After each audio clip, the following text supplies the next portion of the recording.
Hello student, I am Dr. S.L. Munde, Assistant Professor and NSS Program Officer, Department of Mathematics 3, RLT College of Science, Akola. Dear student, in a previous lecture we have seen representation of analytic function, power series representation of analytic function. So we have seen one theorem on this topic, and also I think we have seen some problems, two problems on this theorem. Okay, so in this lecture we will see next theorem, that is Cauchy's theorem. That means the preposition of the Cauchy's theorem, and we will see some simple examples on this Cauchy's theorem. Okay, so what is the statement of the Cauchy's theorem? So let us suppose that f be an analytic function in the region G in a complex plane C. In the disc open circle whose center A radius R, and suppose that gamma is a closed rectifiable curve in a open circle whose center A radius R. Then we have to prove that integral over gamma f of z dz. So this can be written as f of z dz. Integral over gamma f equal to 0, or we can write integral over gamma f of z dz equal to 0. Okay. So here given function f of z which is in the region G in a complex on a complex plane C, which is analytic in a region G on a whole complex plane C. Okay, so here we will consider in a disc whose center is A and radius is R. So this is the open radius, or open circle, or you can say open disc. Okay, then we have to show that the integral over this disc f of z dz equal to 0. So let us see the proof of this theorem. So what is given? So we have given f g to c be an analytic function in the disc open circle whose center A radius R, and let us suppose that gamma is a closed rectifiable curve. Let us consider that curve is alpha beta tends to C. So these are the curve limit, okay, endpoints of the curve. So as we have given f is analytic on open circle whose center A radius R, then we can, using the power series representation of analytic function, so f of z is given as summation n equal to 0 to infinity a n z minus a to the power n for z minus a less than r, equation number 1. So by using the concept of the power series representation of analytic function, we can write equation number 1. Now to prove this theorem, let us define a function that is capital F g to c, another function, and which is defined as f of z, capital F of z equals summation n equal to 0 to infinity a n z minus a to the power n plus 1 upon n plus 1. Let us redefine this function, and let us consider equation number 2. Now if you observe from equation number 1 and 2, we can say that capital F is a primitive of the small f. Capital F is a primitive of the small f. That means here the f dash of z equal to f of z. So derivative of capital F dash of z, which gives the f of z, and also moreover f has some radius of the convergence as f. Okay, because the limit n tends to infinity, n plus 1 to the power 1 upon n equal to 1. Okay, so therefore we can say that capital F is the primitive of the small f. And also we have given gamma is a closed rectifiable curve in region G. So therefore by using the corollary of the Cauchy's theorem, we can write integral over gamma f of z dz equal to 0, or we can write integral over f, integral over curve gamma f equal to 0. So this is the simple theorem, that is Cauchy's theorem. Not a theorem, this is the preposition of a Cauchy's theorem. Okay, so this question may be the asked in examination, so you have to read this. Now this theorem also can be written as, can be stated as, if f g to c, and suppose that open closed circle be AR containing in G, and gamma of t equal to a plus r e raised to power I t. T lies between 0 to 2 pi. Then you have to prove that integral over cos gamma f of z dz equal to 0. So this is the another statement of the this Cauchy's theorem or Cauchy proposition. Okay, so you have to remember this another statement. Now we will see the some problems on Cauchy's theorem. So what is the first problem? The first problem, you have to evaluate the integral over gamma z cube minus twice z plus 4 dz, where gamma of t curve is given as e raised to power I t. T lies between 0 to 2 pi. So we have to calculate the integral of this term. Okay. So if you observe, so integral over gamma f of z dz. So this is the value of the f of z. Okay. So given that integral over gamma z cube minus twice z plus 4 dz. Okay. So this is the value of f of z. So let us we consider f of z equal to z cube minus twice z plus 4. Okay. So if you observe, so this f of z is analytic function because this is the differentiable function and every differentiable function is an analytic function. So therefore f of z is an analytic function, and the given curve gamma is a unit circle because here center is a is 0 and radius is 1. So that means, so this gamma of t which represent a unit circle which is a closed and rectifiable curve. Okay, so this is the curve which represent unit circle and which is a closed and rectifiable curve. So therefore by using the Cauchy's theorem, the integral over gamma f of z dz equal to 0. Okay, the integration of this term will become 0. So put the value of f of z, that is integral over gamma z cube minus twice z plus 4 dz equal to 0. The integration of this term will become 0. So this is the simple example on Cauchy's theorem. So you can solve this second example.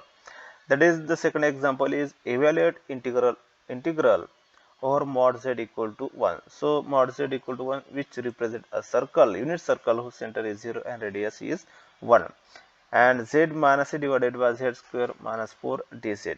Okay. So before going to solve, we will simplify this term.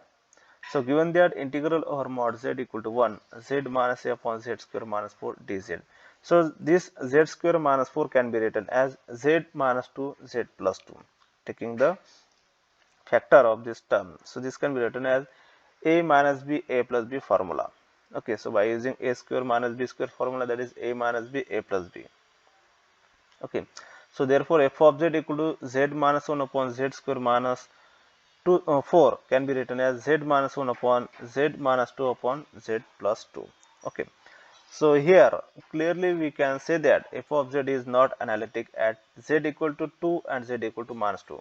Okay. So if you put z equal to 2 and z equal to minus 2, so this term will becomes infinite. Okay.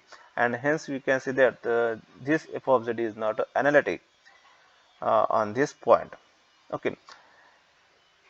Because z equal to 2 and z equal to minus 2 do not lies on the curve gamma, and curve gamma is given as a unit circle, and this point which lies outside of the unit circle. So therefore we can say that f of z is not analytic on this unit circle because z equal to 2 and z equal to minus 2, so both points which lies outside of the integral.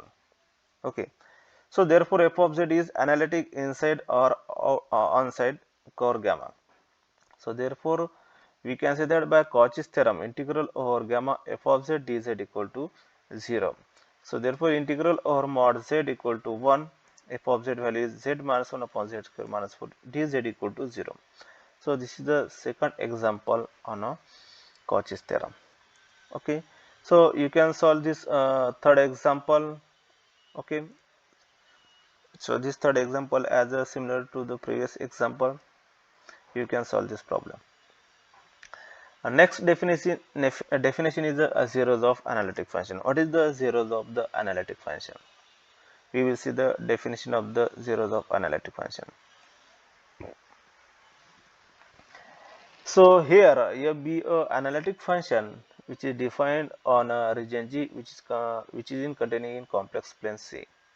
The point z equal to a is said to be 0 of the function f of z if f of a equal to 0. Okay. So when we say that the given function, when we say that the given function is a zeros of analytic function, if f of a equal to 0, if the value of f of a equal to 0, then we can say that z equal to a is a zeros of the analytic function f of z. Okay. So for example, here f of z equal to z square minus 7z plus 12. So factor of this term, that is z minus 3 and z minus 4. So at a point z equal to 3 and z equal to 4. So this term will become 0. So therefore z equal to 3 and z equal to 4 are the zeros of the function f of z. Okay. Second example, f of z equal to sin z. For z equal to 0 plus minus n pi, for n equal to 1, 2, 3 and so on. So at z equal to 0, so this will become 0. For n equal to 1, 2, 3, 4, so this will become 1 pi, 2 pi, 3 pi, and this will become 0. So therefore we can say that z equal to 0 and plus minus n pi for n equal to 1, 2, 3 and so on. These are the zeros of the function f of z. Okay, so this is the simple definition of the zeros of analytic function.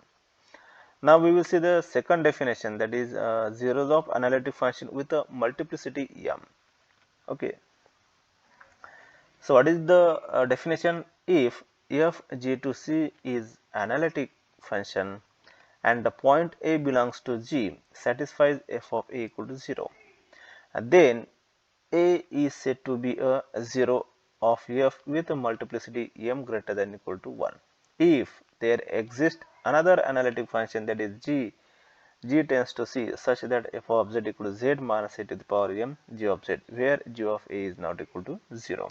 Okay, so here f of a equal to 0, this condition will be satisfied for the point a z equal to a, and if there must be exist another function, that is g of z. Okay, that is g of z, z minus a to the power f of z equal to z minus a to the power m g of z, where g of a is not equal to 0. Then we can say that z equal to a is a zeros of analytic function with a multiplicity m greater than or equal to 1. Okay, so this is the another definition of the zeros of analytic function. So let us see the examples. So this is the f of z is given z to the power 4 plus 2 z cube. So take z cube is common, so you will get z plus 2. So z equal to 0, at z equal to 0, z equal to minus 2. So f of z will become 0. That means f of a will becomes 0. So these are the zeros of the function f. Okay. So therefore f has a zeros at z equal to 0 with a multiplicity 3, because here z to the power 3, here z power is 3. So at z equal to 0 with multiplicity 3, so this is called as a multiplicity 3. And here f has 0 at z equal to 2 with a multiplicity, that is 1, z to the power, that is 1. Okay, so in this way you can find out the multiplicity and zeros of the analytic function. Okay, so here f of z equal to 4. If f of z is a constant function, then it has no zero. Okay, so this is the basic concept you can see. Another example is f of z equal to z to the power 4, z plus 1 power 2, z minus 1 power 3. Okay, so here z equal to 0, z equal to minus 3, z equal to 1. So these are the zeros of this function, because at this point, so this function will become 0. Okay. Now we will find out the multiplicity. So at z equal to 0 and z to the power 4, this is the multiplicity. So f has a zeros at z equal to 0. F of z will give the zeros at z equal to 0, and multiplicity will be the 4. Okay, so in this way you can find out the multiplicity. Second, at z equal to minus 3, so this term will become 0, and m is, that is 2. So f has a zeros at z equal to 3 with multiplicity 2. And here z equal to 1, so this term will become 0, and power, that is 3, that is called as the multiplicity. So for third term, f has 0 at z equal to 1 with multiplicity 3. So in this way you can find out the zeros of the given function and multiplicity for that function. Okay, so in next lecture we will see the next point. Okay, So today's we have seen Cauchy's theorem. That means we can say that the prepositions of the Cauchy's theorem. So this is the simple theorem.